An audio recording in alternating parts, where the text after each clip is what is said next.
तो हम लोग रावाकरण के बारे में पढ़ लिए थे, चुंबक से निकाल कर छाने वाला ये सब हम लोग का हो गया था।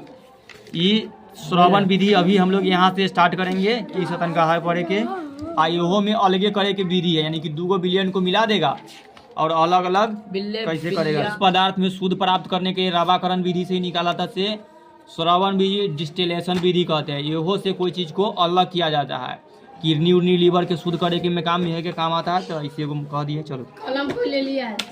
वह प्रक्रिया जिसमें किसी द्रव को गर्म करके वाष्प में परिवर्तित किया जाता है, फिर उस वाष्प को ठंडा करके पुनः द्रव में संघनित किया जाता है, उसको श्रवण विधि कहलाती है। ठीक, देखेंगे हम लोग इसमें। देखो, श्रवण की एक गोल पेंदी वाली पलाशक की कराई जाती है, ठीक ना, ये वाला के बोला है, इसके श्रवण पलाशक कहते हैं। यहाँ भी लिख दिया श्रवण पलाशक, ये पूरा जो गोल मटका रख ले। इस पलाशक की गर्दन एक पार्श्व नली की रहे, एकदम पूरा पतला हो गया, जो संघनन होती है और जुड़ी रहती है, यहाँ पर ही जुड़ी रहती है, जिसे लिविंग संघनक कहते हैं। ठीक ना, नाम लिख रही है, देखो यहाँ से जुड़ल है, फिर तो पूरा हाँ बताइए रवि। तो लिविंग संघनक कहते हैं। इसी संघनक के द्रव का वाष्प ठंडक पाकर के द्रवीभूत हो एक ग्राहक यानी कि रिसीवर के एकत्र हो जाता है। देखो ये ग्राहक है, ठीक। उपकरण की सजावट को देखिए, शॉर्ट में समझ लो। देखो हाँ, दारू ऐसी चूत एकदम सही है, श्रावण विधि है सब के है, ठीक ना। तो देखो बालू के उत्तक के नीचे रखा गया है, अगर गर्म कर रहा है तो बालू गर्म हो, बालू से मटका गर्म होगा, आई में पानी भरल है, समझिए यूरिया के घोल। ये धीरे धीरे क्या होगा, गर्म होगा तो भाप बनेगा, अब भाप जा करके यहाँ जाएगा। ऊपर में थर्मामीटर है ना, हाँ, वो चेक करने के लिए टेम्परेचर कितना है इसे, ठीक। तब भाप यहाँ से तब बंद है, भाप इन्हें जाके तरह न है, खुला रहता था ना, ऊपर में जाता, तो इनने पाइप खुला रहता, भाप ए में घुसेगा, और ए में घुसा तो यहाँ से पानी भेजा, यानी कि ठंडा कर रहा है, तो ई पाइप में आया, ई पाइप में क्या हो रहा है, भाप ठंडा हो रहा है। अब कोई भाप ठंडा होने पर फिर क्या बदल जाएगा, द्रव में, तो फिर पानी यही चूगा, धीरे धीरे चूगा के ये दारू बना देगा। पानी था, पानी से भाप बनाया, ये भाप जाकर के फिर चूगा, ये ठोपे ठोपे दारू चूता है, ये का नाम सब चूहा धर देता है, ठीक ना। चूहा दारू, दारू से प्रोसेस कुछ है, चुल्लू ये लेकर सके नाम समझ रहा, तो ये चूता है, यहाँ पर ये हो रहा है, यही प्रोसेस पूरा हो रहा है। अगर देखो तब द्रव, देखो उसे पढ़ा लिखा ना है, नवाना ना पढ़ा श्रवण विधि, लेकिन पता है कि सब विधि से हम चुआ सकते हैं। द्रवण को श्रवण पलाशक से लेकर के बालू उष्म, यानी बालू जो है या उस यानी गर्म होता है, उड़ीसो आ गया उष्म के नाम पर, कहने भागा मर गया, चल रहा है हमारे उधर पैर से। बालू उसमें धीरे धीरे गर्म करता है और उबालते हुए द्रव को वाष्प को संघनन होकर प्रवाहित होने देता है, और वह संघनक के ठंडा होकर द्रव में परिणित फिर पानी बन जाता है, और इस ग्राहक एकत्र कर लिया जाता है। द्रव में उपस्थित ठोस अशुद्धियाँ श्रवण पलाशक में ही रह जाती है, और जो अशुद्धियाँ होता है सही में रह जाता है, बाकी बात इधर। इस विधि से 2 वैसे मिश्रणीय पदार्थों को पृथक किया जाता है, ठीक ना। 2 गो जो पदार्थ से मिल करके बना हुआ था पानी, ओकरा अलग करके एगो पानी के रख लिया, इधर छोड़ दिया। आगे देखो, जो क्वथनांक पर अवघटित नहीं होते, यानी कि जो उबालने पर अलग अलग न होगा, जिनके क्वथनांकों का पर्याप्त अंतर 25 डिग्री सेल्सियस से अधिक होगा, ये एगो विधि हो गया। अब हम लोग पढ़ेंगे प्रभाजी आसवन विधि। हम नाम बना देते हैं श्रवण विधि या प्रभाजी आसवन विधि के, फिर तो आगे के क्लास में बहुत एक पाठ के पढ़ेगा, 10th में भी पढ़ने के मिलेगा, और फिर 12th में भी तुम लोग को पढ़ने के लिए मिलेगा, 11 12th में, यानी कि इसको जैसे जैसे जाएंगे ना तो और डीप वाला नॉलेज तुमको सके मिलते जाएगा। अभी दिखाई तू एक विधि किसे कहते से पढ़ रहा है, अब आगे पढ़ेगा कौन विधि से कौन सा काम होता है, ये में पढ़ेगा, तभी विधि समझ जाओ। उसके बाद अब अगला पढ़ रहा है प्रभाजी श्रवण विधि, जिसको फ्रैक्शनल डिस्टिलेशन कहा जाता है। यह विधि 2 या अधिक मिश्रणीय द्रवों के मिश्रण के अवयवों को पृथक करने में अपनाई जाती है। ये हमें 2 गो मिश्रण है, ओकरा अलग करने, पृथक का अर्थ है अलग करने, जिनके अवयवी द्रवों के क्वथनांक का अंतर बहुत कम होता है। हाँ, ओकरे देख रहा है, दे दे। एकर में क्वथनांक कितना था, 25 डिग्री सेल्सियस था, और एकरो से कम कितना 10 डिग्री सेल्सियस रहेगा ना। अब उसको हमको अलग करना है, तो उसको प्रभाजी आसवन विधि उपयोग करेंगे। जैसे उदाहरण के लिए मिथिल एल्कोहल, इस शराब के नाम है, ठीक ना, जिसका क्वथनांक होता है 65 डिग्री सेल्सियस, यानी कितना पर गर्म होने लगता है, और एसीटोन, इसको गर्म होने में लगता है 56 डिग्री सेल्सियस। इस विधि द्वारा इसको पृथक या इसको अलग कर सकते हैं। मिश्रण को फिर एक गोल पेंदी वाले पलाशक के दूर में बालू से उसी तरह करेंगे, खाली तनका सानी अंतर है, ठीक ना। फिर गर्म करेंगे। यह पलाशक प्रभाज आसवन से जुड़ा रहता है। यहाँ जो बना ना यहाँ पर ही, फिर वही प्रभाज आसवन नाम दिया है। और लेकिन एकरा में देखो, यहाँ में कोई ऐसा गोला गोला वाला ना था, लेकिन ये 3-4 गो स्टॉपेज बना दिया है, जेकरा वजह से तनी और अच्छा से साफ करेगा। और प्रभाज स्तंभ में कई फंदे, ठीक ना, ट्रैप होते हैं। देखो ये क्या वो बना ना दिया ट्रैप, ये बना दिया। अधिक वाष्प फील होगा, तनका वाष्प वाला है में, फिर ओकरा से और वाष्प फूकाते हैं में, फिर तब अंतिम में यहाँ जाकर के बाकी बात इन्हें सब वही प्रोसेस यहाँ पर रास्ता जाम हो गया। जाम हो गया खाली जाए। और द्रवित घन इनमें से क्वथनांक या अधिक वाष्पशील द्रव को वाष्प संघनन में जा करके संघनित हो जाता है, जिसे एक अलग ग्राहक में एकत्र कर लिया जाता है। इस द्रव के क्वथनांक पर ताप तब तक स्थिर रहता है जब तक यह द्रव पूर्णतः वाष्पित होकर निकल नहीं जाता है। इसके पश्चात ताप बढ़ने लगता है और आगे उच्च क्वथनांक वाले द्रव के क्वथनांक फिर पुनः स्थिर हो जाते हैं और यह द्रव भी पूर्णतः वाष्पित होकर के संघनन में पूर्वहित होता है। फिर यहाँ तक द्रव बना, फिर गैस बना, और बनते बनते अंतिम में फिर गैस बन के नीचे में द्रव पर आकर रुक गया और वाले पुनः स्थिर हो जाता है। यह द्रव भी पूर्णतः वाष्पित होकर के संघनन में द्रवीभूत होता है, जिसे एक दूसरे ग्राहक में एकत्र कर लिया जाता है। इस प्रकार के मिश्रण के सभी अवयवों को अलग अलग प्राप्त किया जा सकता है, ठीक ना। तो इस तरह से हम अलग अलग प्राप्त कर रहे हैं। तो ये हम लोग का हो गया प्रभाजी आसवन विधि। पेट्रोलियम के विभिन्न अवयवों को पृथक करने के लिए इसी विधि का उपयोग किया जाता है, ठीक ना। तो आगे सब यानी कि पेट्रोल जब निकलता है ना, तो वो बहुत अशुद्ध रहता है, ओकरा बहुत शुद्ध करने में यही सब विधि का उपयोग करता है। इसीलिए ओकरा में तो इसे एथिल अल्कोहल पाया जाता है। अगर एथिल अल्कोहल में ये सब गुण आगे बढ़ेगा, ऐसा गुण होता है कि ओकरा में तू अगर अथी गाड़ी में डाल देगा ना शराब, तो ये तो गाड़ी चलेगा। शराब डाले पर तो न चुल्लू नहीं, पेट्रोल वाला होता है, डीजल के वही पियर का होता है ना, ललका से पीने वाला नहीं, उसको अलग से बनाया थार घुंघियाले रहता है। देखो अब ऐसू अभी भी जितना सारा दारू महंगा, दारू 1000 रुपए लीटर, 1 लीटर के 100 रुपए। ये मुझे बोलता है कि फुल खंबा लेकर आहू तो अभी होली में लाएगा, कई रुपये में देखना 1200-1500 में लाएगा। वो ओरिजिनल दारू नहीं होता है, ठीक ना। अगर वो रख करके चलाएगा ना तो हाँ तो पानी मिल रहा है, समझ गया, वही इंग्लिश दारू। उस समय ना, अब हमारी बात सुनो, उस समय एथिल अल्कोहल रहता है और शराब उस समय ओसीटोन मिल रहता है। ऐसू अब ना, अब देखना सब गाड़ी जैसे हमारे सबके बाइक है ना, ऊपर लिखा रहता है E20। देखना आप सब बाइक पर लिखा रहता है क्या, E20। इसका मतलब है कि उसमें 20% दारू रहना चाहिए, यानी कि पहली लागू कर दिया। जितना पेट्रोल पंप पर आएगा ना, अब सबके जो मिलल रहता है पेट्रोल में कितना मिलेगा, पेट्रोल में 20% दारू मिलेगा। हाँ, ताकि वो गाड़ी में भराए और गाड़ी के इंजन पर चले। और अभी प्रोसेस ट्रायल में है, कितना अच्छा से चलता है से नहीं पता है, कोई दिक्कत नहीं होगा। पेट्रोल 80% है, दारू तो में कम ना हुआ, तो पेट्रोल खराब ही ना करेगा, ज्यादा पेट्रोल कभी हाँ रिफाइन कर, लेकिन बहुत हाई कॉस्टली आउट हो जाएगा अगला दिन। दारू पीने से नशा का चढ़ जाता है, दारू में वो सब रहता है, वो सब गुण पाया जाता है कि चढ़ने पर हमको दिमागी संतुलन खो देता है। आगे हम लोग बायोलॉजी में पढ़ेंगे, ठीक ना। ना पीते हैं एकदम दारू के बारे में। चलो अब कई दफा बताया, दारू पीने से खराबी नहीं होता है, कोई भी चीज लिमिट से बाद 1 ढक्कन डेली पी रहा है एकदम टंच रहता है। दवाइयों के साथ पीता है, विदेश यहाँ नहीं बना है, यहाँ देसी है चुल्लू, महुआ से बनता है, तार से बनता है।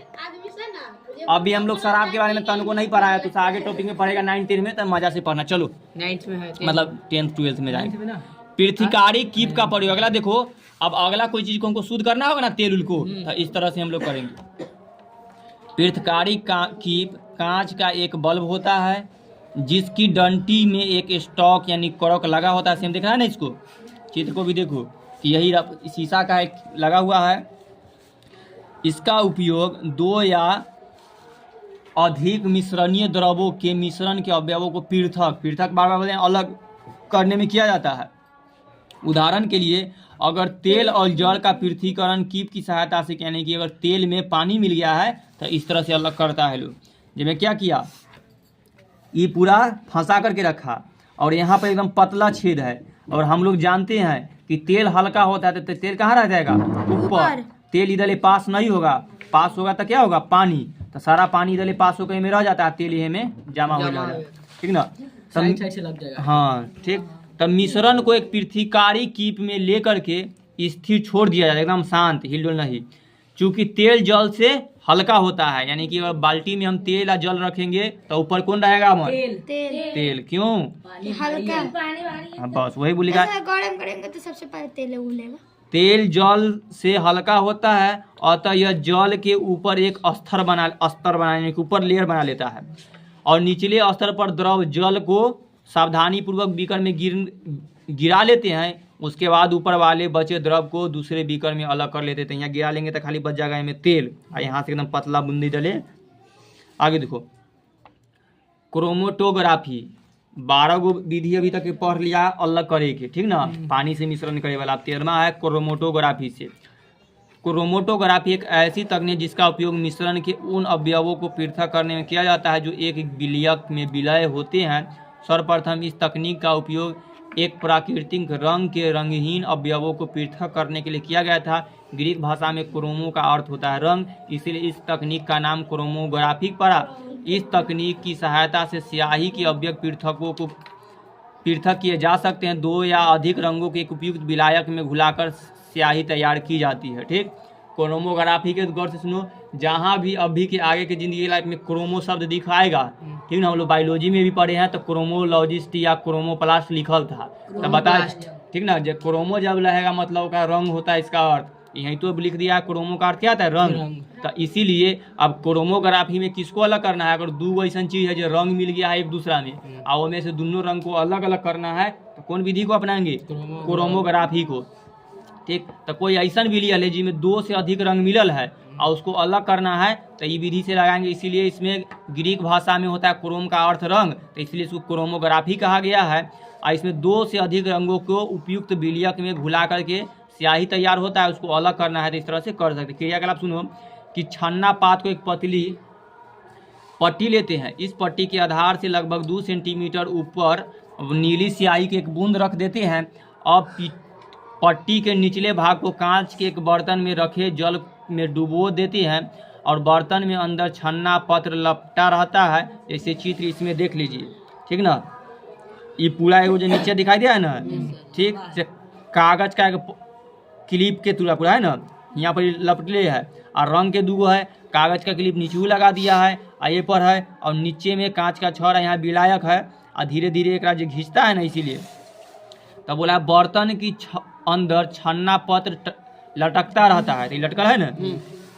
कुछ समय के पश्चात क्या होगा, छन्ना पत्र के ऊपर विभिन्न रंगों वाले निशान ऊपर उठते हैं, तो धीरे धीरे जो रंग रहेगा ना, तो धीरे धीरे रंग यहाँ आना शुरू हो जाएगा, ये पर बुल्लू के अथी धोए पकड़ने लगता है, हाँ पकड़ने लगे। डायरेक्ट कोई कपड़ा के डुबाएगा इसे ना, तो धीरे धीरे रंग में ये वाला है। विलायक में अधिक घुलने वाला अवयव तीव्रता से ऊपर चढ़ता है, यानी कि जे रंग ज्यादा घुलल रहेगा तो धीरे धीरे ऊपर आ जाएगा। ज्यादा टिश्यू पेपर में, हाँ टिश्यू पेपर सेम वही तरह काम करता है, जबकि कम घुलने वाले अवयव उनके पीछे चलता है, फिर तो कम वाला यहाँ है, इस तरह से। तो इस तरह से हम लोग और विधि अच्छा से पढ़ेगा तब हमें पूरा डिटेल में समझ जाएगा। आप लोग खाली क्या कहते हैं से समझ जाओ।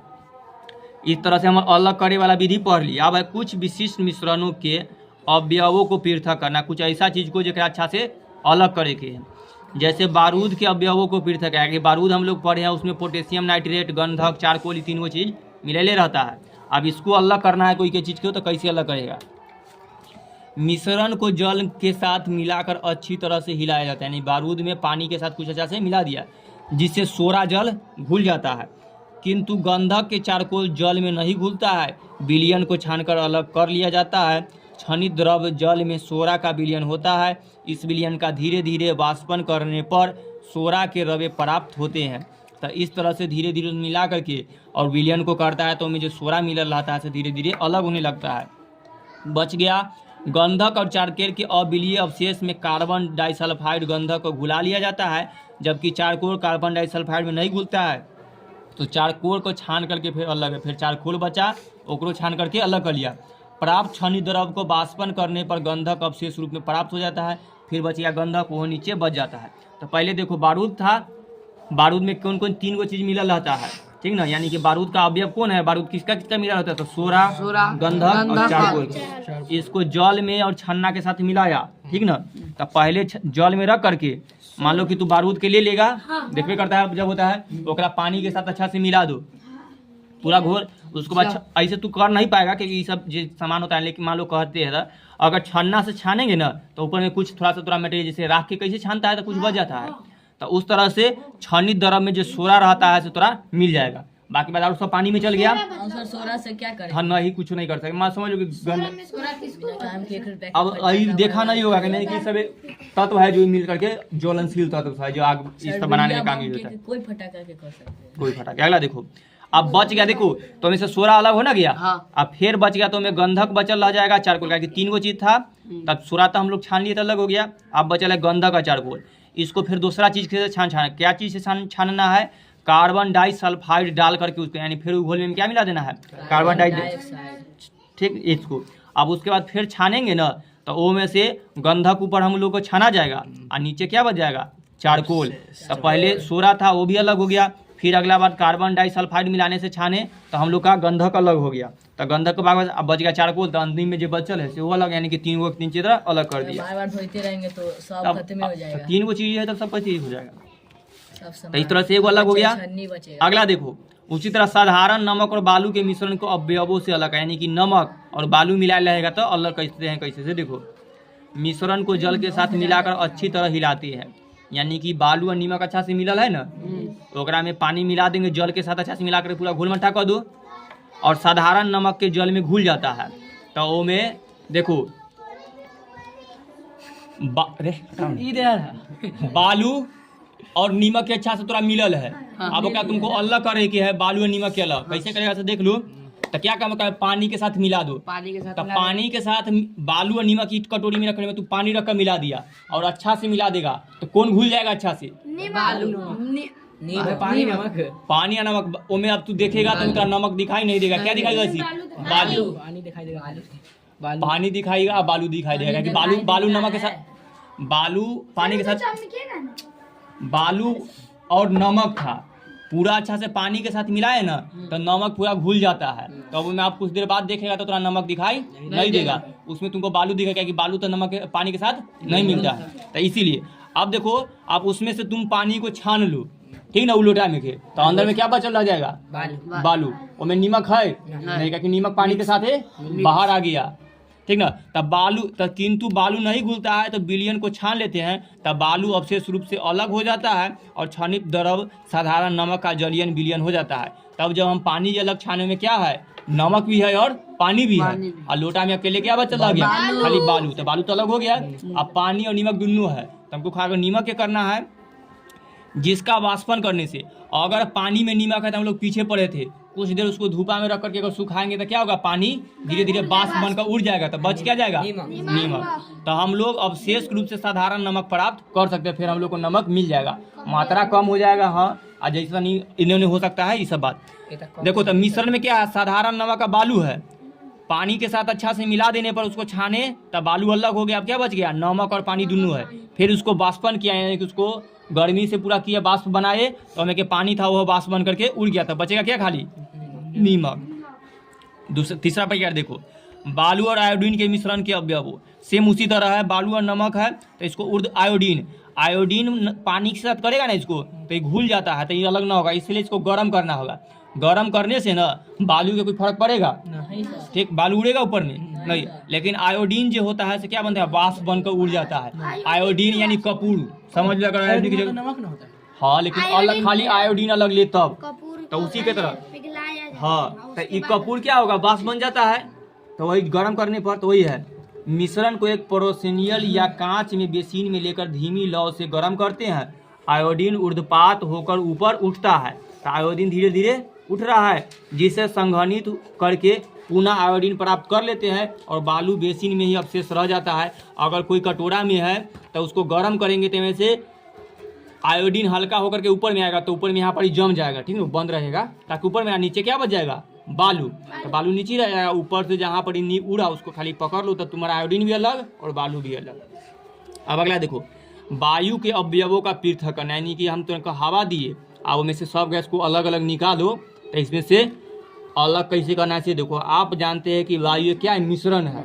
मिश्रण इसमें मुख्य अवयव क्या क्या है सर, वायु में क्या क्या मिला हुआ है? नाइट्रोजन और ऑक्सीजन। हाँ और कुछ ना, हम बताए नाइट्रोजन, ऑक्सीजन और कार्बन डाइऑक्साइड, सब मुख्यतः तीनों यही थे ना। याद नहीं है। हाँ तो देखो बताया थे कि वायु जो हम लोग हवा सांस लेते हैं उनमें सबसे ज्यादा नाइट्रोजन है यस सर 78%, उसके बाद 21% ऑक्सीजन और अल्प मात्रा में 0.03% कार्बन डाइऑक्साइड है और थोड़ा थोड़ा सब गैस है। तो इस अवयवों को प्रभाजी आसवन द्वारा अलग किया जा सकता है। हम लोग जो पीछे प्रभाजी आसवन पढ़े, यही विधि से इस गैस में से ऑक्सीजन को अलग कर सकते हैं, ठीक है, नाइट्रोजन को अलग कर सकते हैं। एसी उसी में जब भराता है ना तो अलग नाइट्रोजन गैस क्रिया। गैस में 3 गो चीज मिलल है, ऑक्सीजन, नाइट्रोजन, कार्बन डाइऑक्साइड मुख्य रूप से। तो इस सबको अलग करना है। तो इसको कौन विधि से अलग करना है? प्रभाजी आसवन विधि से। तो देखो वायु के अवयवों को ठंडा करने के लिए वायु को क्रमशः ठंडा किया जाता है, ठीक ना। इनमें सबको पहले ठंडा करना है। इसमें उपस्थित जल भाप संघनित होकर के जल में परिवर्तित हो जाएगा। तो अगर कोई हम हवा है उसको क्या करेंगे, पूरा ठंडा करेंगे, ठीक ना, तो वो फिर भाप में बन जाएगा। जैसे ठंडा करने में कैसे भाप बन जाता है, तो पूरा कुहासा सन के लग जाता है, यस सर ठीक। तो परिवर्तित हो जाता है जब ताप 0 डिग्री सेल्सियस हो जाएगा, यानी कि पूरा ठंडा हो जाएगा, तब जल में जम करके बर्फ बदल जाएगा। तो फिर क्या बन जाएगा वो, और धीरे गर्म करेंगे तो बर्फ बन जाएगा वही। और -78 डिग्री सेल्सियस ठंडा करें, हाँ माइनस पर, यानी कि 0 के बाद भी 1 2 3 पर ठंडा कर, और ठंडा करना है, सर ठीक ना। फ्रिज रे हाँ हाँ, तो जे मान लो कि तू यहाँ से हवा भर लो जन के, ठीक ना, इसको अगर अलग अलग करना है तो उसको करने के लिए तुमको फ्रिज में ठंडा करना होगा, ठीक ना, हवा को। हाँ अब हवा को ठंडा क्या होता है, कैसे अगला है अरे यहाँ कहीं बैलून फुलाओ चाहे कुछ फूक रहा है तो उस समय हो ही ना रहा है, तो हाँ नहीं मान लो कि हवा हो सकता है, वायु कैद हो सकता है, तू नहीं समझ, चलो पढ़ने उन्हीं में बच्चा हाँ। है, उसको ना चलो सुनो, एक बार जोर से इसे कटाई से उड़ाएगा ना, मुंह बंद करेगा तो पूरा पानी तरफ फूल जाएगा। हाँ देखा तो हवा भरना गया हमने, हाँ हाँ बस ऐसे के लग जाएंगे आराम से बस बस अब समझ, थोड़ा सा हवा नहीं भरा रहा था, हम हवा भरना दिए। सुनो हाँ वो है तो गैस के कैद कैसे करता है उसी पर वैसे, हाँ बस अगला सुनो, तो वो गैस हम भरे हवा वायु में से, में सब वायु है, कौन कौन गैस है, carbon dioxide, nitrogen, methane, oxygen, nitrogen, इससे तो बहुत कम मात्रा में। कम मात्रा। सुनो तो इसको कितना गर्म करना है, 78 डिग्री सेल्सियस पर इसको ठंडा करना है, गर्म नहीं ठंडा करना है। ठंडा करने -78 ठंडा करने पर ना सबसे पहले जो कार्बन होता है ना, कार्बन डाइऑक्साइड, वो बन जाएगा, कार्बन डाइऑक्साइड सूक्ष्म बर्फ बन जाएगा, यानी पहले जमेगा कौन, वही, ठीक ना, जिसको ड्राई आइस करते हैं। वो जमने पर ना वही जो हवा लेकर गया था, वो जमने पर तुमको दिखाई देगा बर्फ के टुकड़ा के तरह। तो पानी में के हवा बड़ा बन जाएगा। हाँ बर्फ को, यानी बनेगा। उतना नहीं हम कह रहे उतना खाली खत्म, ठीक, वो दिखाई नहीं देगा, लेकिन एक तरह मान लो जो ड्राई आइस होता है ना, वो एकदम देखने पर मान लो कि चीनी के ढेला के तरह या नीमक के ढेला के तरह हो जाएगा, जो ठंडा ठंडा दिखाएगा, तो एक पानी रहेगा तो एक पानी बनेगा ना कम बनेगा। मलाई बर्फ नहीं उसमें और पन्नी के फोड़े तो ठंडा हवा पूरा तो रूप में अलग हो जाता है। वायु को दाब बढ़ाकर उसे लगभग -200 डिग्री सेल्सियस तक ठंडा कर, और फिर कितना करे के है 200 डिग्री, तब ताप वायु द्रवित हो जाती है। इस द्रवित वायु में मुख्यतः नाइट्रोजन और ऑक्सीजन रहती है। इसे अब देखो तो फिर पानी बन गया था, और कार्बन डाइऑक्साइड, वो मशीन है, तू नॉर्मल नहीं कर सकता है, हम कह रहे खाली कुछ पार्ट है से पढ़ो, ठीक। तो करने पर कार्बन डाइऑक्साइड अलग हो गया है, ठीक ना।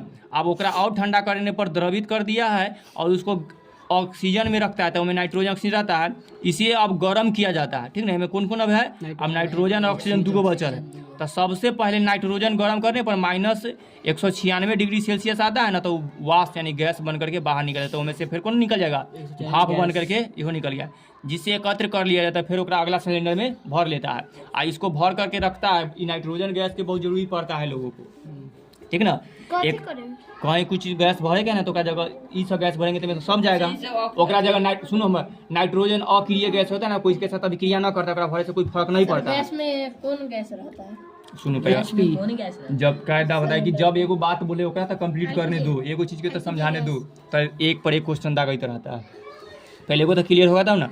अब वो नाइट्रोजन के रखा था, हर जगह पर ही अक्रिय गैस होता है, तो उसको जहाँ जरूरत पड़ता है वहाँ पर ही, जहाँ खाली गैसें बढ़ेगी, जैसे शॉर्ट में सुन लो, कभी कभी ना जैसे कैसे थोड़ा सा टायर में हवा चेक करता है, तो हम लोग तो कोई हवा भर कर चेक कर लेते हैं, उसी तरह एसीओ में ज़्यादातर यूज हम देखे हैं कि जब उसको चेक करना है ना कि एसी में है गैस की नहीं, तो ओकरा जगह पहले लीकेज उके चेक करने के लिए, पंक्चर चेक करने के लिए एसी के, तो नाइट्रोजन गैस भरता है, तो नाइट्रोजन को सिलेंडर लाता है और उसमें भरता है गैस को, ठीक ना, नाइट्रोजन गैस। यही काम तो अलग यही रख ले रहता है। तो नाइट्रोजन बहुत कीमती बिकता है नाइट्रोजन सिलेंडर। 5 करोड़। अच्छा चलो, अब उसमें ऑक्सीजन बचा है, तो ऑक्सीजन को फिर गर्म किया है -183 डिग्री सेल्सियस, तो शेष है जिसे अलग एकत्र कर लिया जाता है। यही ऑक्सीजन बचा कर रख लेता है। ऑक्सीजन जानवे करता है कितना कीमती होता है। जब आदमी हॉस्पिटल में रहता है तो ऑक्सीजन मास्क लगा लिया जाता है, ठीक ना। हाँ, नाइट्रोजन से तो बहुत कीमती है। तो नाइट्रोजन के तो ऐसे जान कौन सी नाइट्रोजन कीमती है? ऑक्सीजन तो बहुत कीमती हो ना गया कि कोरोना के समय में ये ऑक्सीजन मिल नहीं रहा था, क्योंकि ऑक्सीजन सिलेंडर है ना कि 70 की खत्म हो गया था, ठीक ना। तो इस तरह से मान लो एक तरह से हम लोग थोड़ा सा इसके बारे में पढ़े, हम डिटेल में नहीं बताए हैं ना, थोड़ा सा कभी समझ में आएगा, नहीं में लिखल है ना, हम लोग ऐसे हम बोल करके समझा सकते हैं। चलो अब देखो, तब वायु को क्या किया गया था, पहले ठंडा किया गया था, तब वाष्पन बन गया, उसको और ठंडा किया तो सूक्ष्म बर्फ बना, और इस सूक्ष्म बर्फ बना, इसी में से हम लोग को कार्बन डाइऑक्साइड हट गया, ठीक। अब उसको फिर तनका गर्म किया, तो फिर गर्म करने पर द्रवित हुआ, और गर्म किया तो फिर नाइट्रोजनो अलग हो गया, ठीक ना। और नाइट्रोजन फिर खाली बची ऑक्सीजन, उसको और गर्म करने पर हम लोग जो खाली ऑक्सीजन बचल था उसको भी अलग सिलेंडर, इस तरह से तीनों को अलग अलग कर लिया गया और सिलेंडर में भरकर रख लेता है बस। पृथकीकरण तकनीकी का सारांश में कर दिया। आप देखो, ठोस मिश्रण के अवयवों का पृथक। अगर ठोस चीज को, दो ठोस चीज है और उसको, हाँ, अब इसको एक जगह दिया, हम पिछले वाले किताब में पढ़ा था, ये जो मेन चीज होता है, हाँ हाथ से, जैसे बताए थे कि कंकर पत्थर मिला था गेहूं में, तो क्या लोग ऐसे हाथ से चुन कर लेता है, तो दोनों क्या है, ठोस है। तब विधि ठोस को करना है, जैसे हाथ से चुनकर करे के विधि है, जिसमें बड़े बड़े आकार के रहता है, जैसे पत्थर और चावल का मिश्रण रहता था। चाल कर भी कर लेते हैं हम लोग, ठीक ना, जैसे चोकर और आटा को अलग कर लेते हैं। चुंबकीय द्वारा जो हम लोग बता दिए थे कि मिल वाला लगाए रहता है, तो कोई चीज में लोहा और बालू है, तो में से चुंबक लगा देंगे तो सब लोहा हट जाएगा, बालू अलग बच जाएगा। और ऊर्ध्वपातन द्वारा जब मिश्रण को गर्म करते हैं तो उसमें से अमोनियम क्लोराइड सब या सोडियम सब गर्म होकर, आयोडीन गर्म होकर हवा में उड़ जाता है, साधारण नमक रह जाता है। निकला है, मार नीचे पैर में रख मार। थरेटर ना होता है, हाँ थिराना थरेटर रे। अब भी आप गेहूं कटनी चलेगा, हाँ वो है। अगला देखो, ठोस और द्रव का मिश्रण, ध्यान से सुनो। ठोस द्रव मिश्रणों का अवयवकरण जैसे थिराना, जब मिश्रण विषमांग हो, जिसमें ठोस कण भारी रहेगा, ठीक ना, और ओकरा जैसे बालू और जल का मिश्रण रहता है, ठीक ना। आ ई वाला ज्यादा देखा होगा वहाँ पर ही जे आया था नदी के किनारे में पानी छाने, बालू छाने वाला, उसका क्या करता है, जल को नीचे गिरा देता है, बालू के ऊपर रख लेता है, कीड़ा युक्त जल को अपकेंद्रित, हाँ वो है। जब मिश्रण समांग हो, कोई भारी अवयव रहेगा, जैसे मैल में कीचड़ का युक्त जल रहता है, तो उसको पानी शुद्ध कर लेगा। छान करके करे वाला, जैसे साधारण बालू और पानी मिला रहेगा तो ओकरो लोग छान कर लेगा। वाष्पन द्वारा जब द्रव के उपस्थित ठोस द्रव अवाष्पशील यानी कि पिघलने वाला या वाष्पन न होगा, तो कार्बन डाइसल्फाइड और गंधक को श्रवण विधि हम लोग पीछे पढ़े ना, जिसमें समांग या विषमांग कोई भी रहे हो, जैसे चीनी और नमक का विलयन रहेगा तो इस तरह से अलग करेंगे। क्रेमेटोग्राफी, जिसमें स्याही को हम लोग अलग कर सकते हैं। अब द्रव में द्रव रहेगा, जैसे हम लोग अभी पानी वाला पढ़े, हवा वाला पढ़े, इस तरह से, ठीक ना।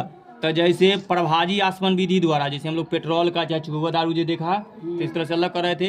पृथ्वीकरण कीप को द्वारा, जो पृथ्वी की कड़ी कीप था, इससे हम लोग तेल को अलग किए थे, तो उस तरह से तेल और जल को अलग करना, तो इस तरह से हम लोग कर लिया। अब जल का शुद्धिकरण, ठीक है, हम लोग पानी उनी पीते हैं तो जल को शुद्धि इस तरह से कर सकते हैं, ठीक। तब पानी पीने से सबसे एगो नॉर्मल बात सुन लो, अगर कोई कितनो मतलब कि नॉर्मल घर कल के पानी उनी पी रहा है चाहे कुआं के, तो ओकरा शुद्ध करना है तो ओकरा तनका सानी उबाल लो, मैं इतनी सानी नमक डाल लो,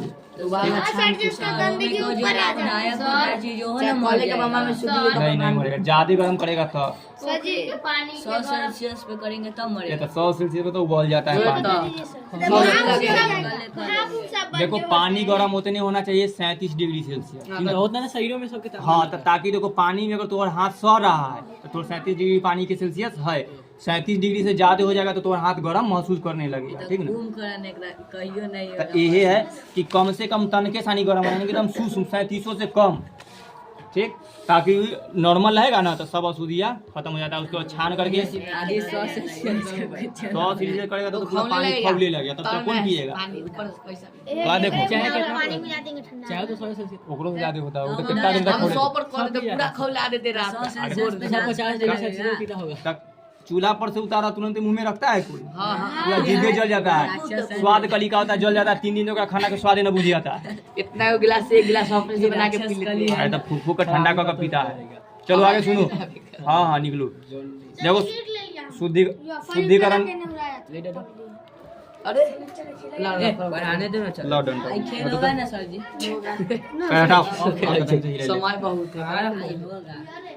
बड़े बड़े शहरों में पेयजल नदियों, या देखिए तालाबों या झीलों से प्राप्त किया जाता है, किंतु यह जल शुद्ध नहीं रहता है। ठीक है, अगर नदी से निकाला जाता है पानी, तब तालाब से या झील से जो कोई पानी निकाल रहा है तो वो शुद्ध नहीं रहता है। ये पीने योग्य बनाने के लिए इसे कई शोधन प्रक्रिया जो गुजारना पड़ता है। इन प्रक्रियाओं का उल्लेख करेगा। यह में हम लोग थोड़ा सा पढ़ेंगे, जो हम लोग के बोतल में भर कर पानी आता है पिए वाला। बिस्लरी कथी होता है?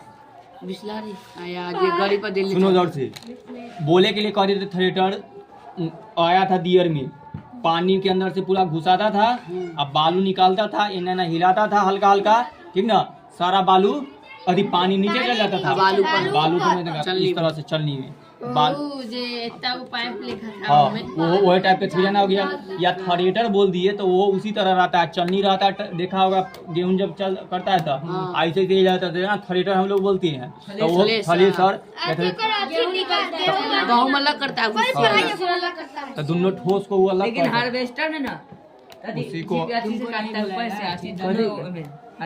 हार्वेस्टर में इसके बाद में कटता है, एक पट्टी से कटता है, एक पट्टी से 3000 लेता है ना एक बीघा के 3000 कथी लेता है तू नहीं जानता तू।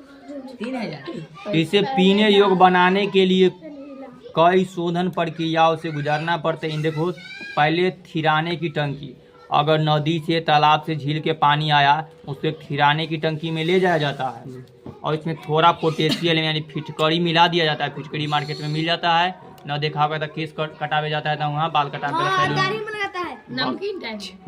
चाटा है कि तू कोई स्वाद नहीं रहता। हमारे चाचा सर नमकीन लेके हाँ, हल्का सा। कि ना पिया है। चाचा रख लेते थे, हमारा सर